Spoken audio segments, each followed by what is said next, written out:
everyone. Welcome back to our math video series. I should say programming video series, but it's going to be math methods. So the math method that we're going to cover in this video is the math power method. The math power method is basically just going to calculate number to the power of a number. So if we have 3 and we raise it to the power of 2, that's what it's going to calculate. Or if we have 4 to the power of, I don't know, 3, we would have 64. And this is what it calculates. Now, you might be saying, why do I need the power method? It's not necessary. I can just do 4 times 4 times 4. But let's say you had something like 2 to the power of 9. This is not that bad, but even if you had, this is still kind of tedious, right? Why would you want to do 2 times 2 all the way 9 times? That's annoying. You don't want to do that. And it just makes your code long, and it's very hard to check if you did the right number of 2s, and you don't want to do that. So that's why you have the power method from the math class. So that's basically what it does. But keep in mind that when you use the power method, you can only store you have to store your result in a double variable. So if I have double power, what I can do is math. Since it's a static method, we have to do the class name. So it's math dot POW, which is it's not going to be power. It's only going to be POW. And then we have 2, 3, for example, and the output, we can print it out. I'm not going to type it out, but we can print it out. And then the output in this situation will be, you should know, 2 raised to the 3rd power is 8.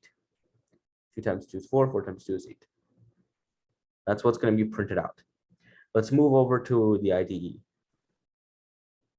All right, so now we're going to demonstrate the power method of the math class. But first, if you want to use methods from the math class, we have to first import it. So let's first do import java.lang.math, which we already did above. And basically what import does is it gives us access to math class methods. So now we're going to actually demonstrate the power method. So let's first do double, because we have to make sure we use double when you're doing the power method. So double, and we're just going to say power equals mat dot, and when you do dot, when you use power method, you have to say pow. An easy way you can think of this is, if you played Mario games before, you've probably heard of the pow block, and that's probably an easier way you can remember this. So Mario pow block, and you use pow in this case. So basically the first argument is the base, and the second argument is the exponent. So in this case, we're going to say just say first argument is 3, and then comma 3. So what this basically means is you're taking 3 to the power of 3. And the output for that is supposed to be 27, but to test it out, let's actually print it out. So, oh yeah, keep note that the first argument is base and the second argument is an exponent.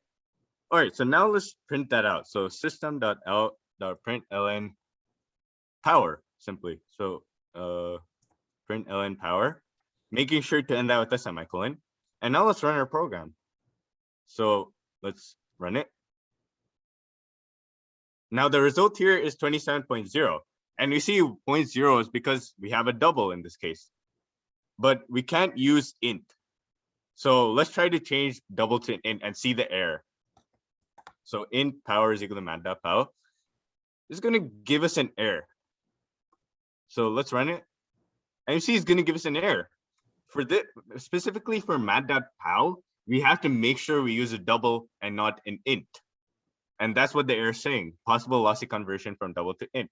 So that's the important thing that you need to keep note of, is that when you do mat.pow, always make sure that you're making it a double and not an int. So that's pretty much what we covered for the power method. Thank you.